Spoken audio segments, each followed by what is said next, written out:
Welcome back.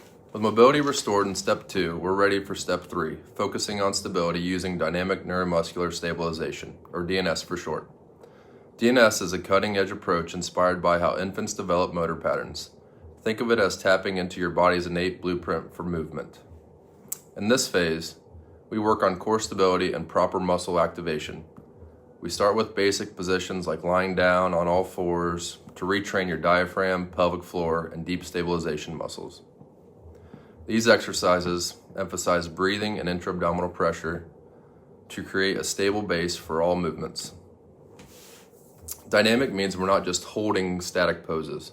We incorporate controlled positions to challenge and strengthen the neuromuscular system.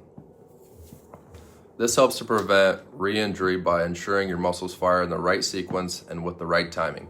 For example, if you're an athlete or someone with chronic back pain, DNS can dramatically improve your balance and endurance.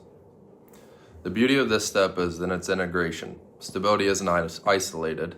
It supports everything from walking to lifting. Patients often feel more confident and experience less fatigue. By building this foundation, we set you up for success in the final step, where we refine advanced control. Hang tight for step 4 next week.